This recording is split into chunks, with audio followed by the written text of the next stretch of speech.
Bu seçkilər Azərbaycan xalqının iradəsini əks etdirmir və istər Azərbaycan cəmiyyətinin, Azərbaycanda fəaliyyət göstərən siyasi ictimai təşkilatların və demokratiyanın inkişafında maraqlı olan beynəlxalq birliyin bu seçkilərin nəticələrini tanıması və bu seçkilərin nəticələrinə etimad göstərməsi qeyri-mümkündür. Ona görə də biz bu seçkilərin nəticələrinin ləğv olunmasını, yeni, azad və ədalətli seçkilərin keçirilməsini tələb edirik. İştirak edən seçkilərin sayı 20%-dən az olur. Ancaq bütün müşahidələr, sosioloji sorğular, tərəfdarlarımızın bizə verdiyi məlumatlar və seçki qərargahının nəzarəti altında olan digər mənbələrdən alınan məlumatlar deməyə əsas verir ki, seçkilərdə öz iradəsi ilə iştirak edən vətəndaşların əksəriyyəti Cəmil Həsənliyə səs verib və Cəmil Həsənli bu seçkilərdə qalib gəlir. İndi sözü Profesor Cəmil Həsənliyə verirəm. Buyurun canım.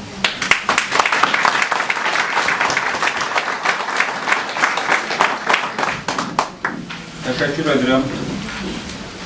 Hörmətli mətbuat nümayəndələri, milli şuraya daxil olan siyasi partiyaların və hərəkətlərin çox sayılı sərdarları, dəyərli dostlar.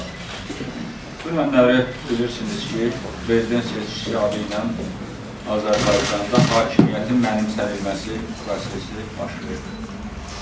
Və Azərbaycan Respublikası Konstitusiyasının 1-ci maddəsinə əsasən Azərbaycanda hakimiyyəti formalaşdırmaq haqqı Azərbaycan xalqına məxsusdur.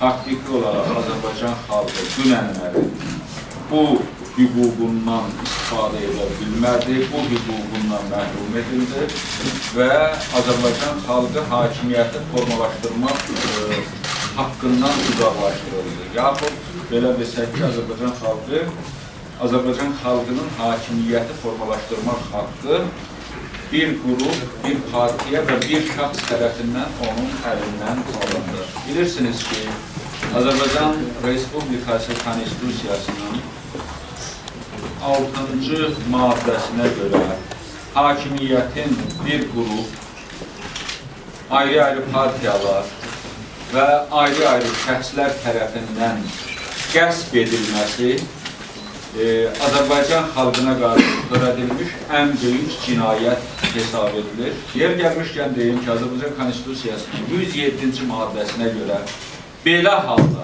yəni hakimiyyəti mənimsəmiş şəxslər heç bir halda hakimiyyətdə qala bilməzlər. Belə şəxslər hakimiyyətdən uzaqlaşdırılmalı, Konstitusiyanın və Azərbaycan qanunlarına uyğun olaraq müvafiq qaydada cəzalandırılmalıdır. Ən azından etika xatirinə heç olmasa müəyyən bu saxtakarlıq əməllərin, yəni kütləvi saxtakarlıq əməllərin gizli, qapalı formada həyata keçirməyə də cəhdlər olmadı. Hər şey çox açıq formada oldu. Hakimiyyətin mənimsənilməsi prosesi çox açıq formada oldu. Ən başlıcası isə bir gün qabaqdan Mərkəzi Seçki Komissiyası tərəfindən artıq seçkilərin nəticələri elan edilmişdir və yerlərə göndərilmişdir. Hansı yerlərdən, hansı nəticələrin gəlməsi faizlərlə, deməli, namizədlərin qarşısında yazılmışdır.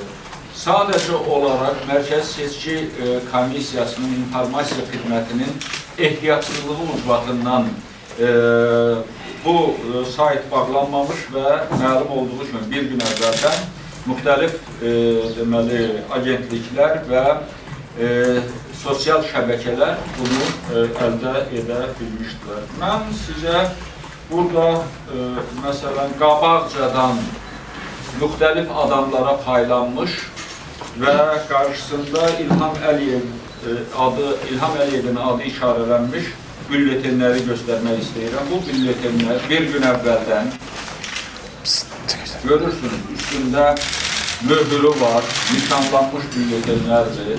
Bunlar bir gün əvvəldən deməli, ayrı-ayrı şəxslərə paylanır ki, seçki günü qutuya atmaqdan ötürü. Lakin bu adamların, yəni mən nümunə olaraq bunun birini gətirdim. Belə bülletenlər yüzlərlədir və bu adamlar bunu ya qutuya tullayarkən, yaxud da ki, Bülletin almadan bu onların əllərində olur. Bizim müşahidəçilər sayılı göstərərək belə bülletinləri əldə edirlər. Bundan başqa müşahidə zamanı çoxlu kameralara çoxlu seçki pozuntuları çəkilibdir. Bunlar ən kobud formada seçki pozuntusunu özündə ihtiva edir. Topa-topa bülletinlər atılması və bülletinlərin kollektiv şəkildə atılması, seçki dairəsinin üzvlərinin qutuların başına toplanaraq tələsik şəkildə bülletinləri İlham Əliyevin xeyrinə deməli qeyd edilmiş bülletinləri, səs verilmiş bülletinləri atıblar.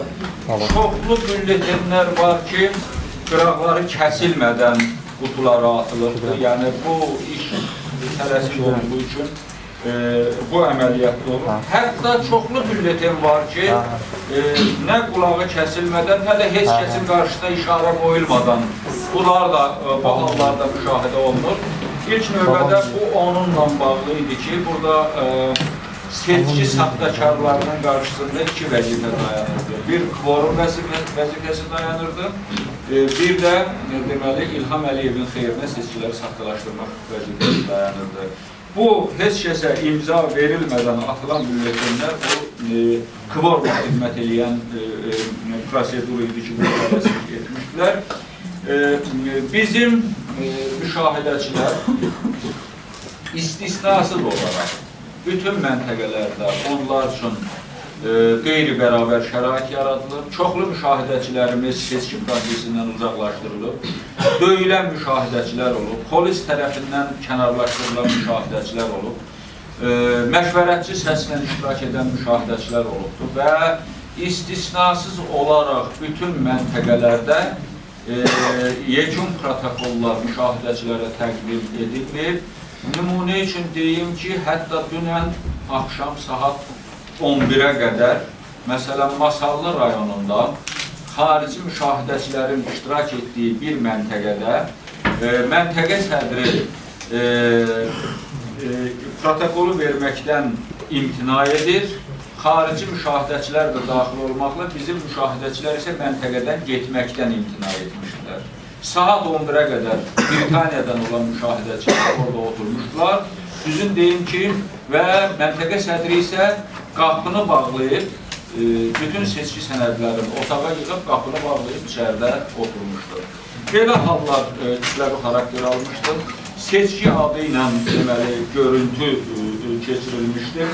İstər şəhər dairələrində olsun, istər kənd dairələrində olsun, total şəkildə karusel üsullarından istifadə edilmişdir və müxtəlif informasiya agentlikləri, sosial şəbəkələr, bunların hamısını lentə alıblar, hansı avtobuslarla bu karusel əməliyyatları həyata keçirilibdir və bunlar bir balaca seçki texnologiyaların demək olar ki, dırnaqarası inkişaf elətdiriblər.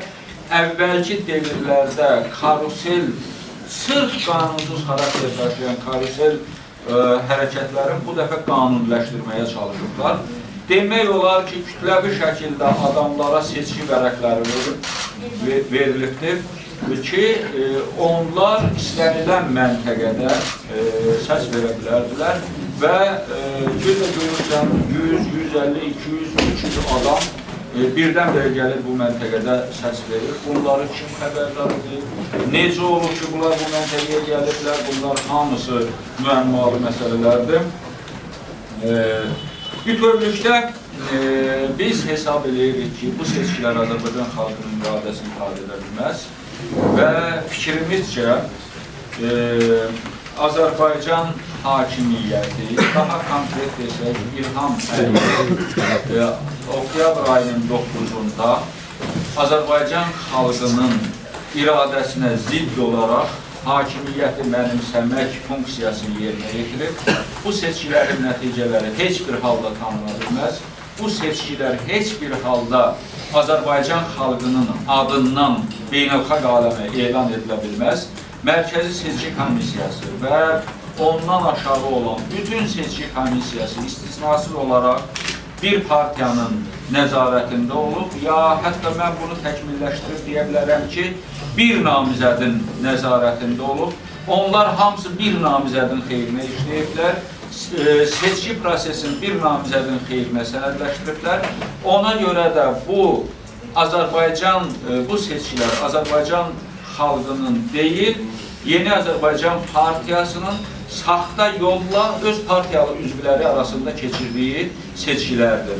9 oktyabrın yekunları ondan ibarətdir ki, seçkilər azad deyil, seçkilər ədalətli deyil, seçkilər demokratik deyil. Bu seçkilərin nəticələri ləğv edilməlidir.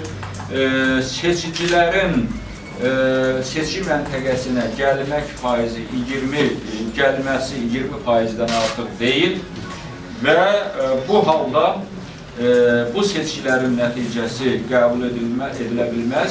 Bu seçkilər nəticəsində Mərkəzi Seçki Komissiyası tərəfindən elan olunmuş namizəd prezident sayıla bilməz, Azərbaycan xalqını təmsil edə bilməz və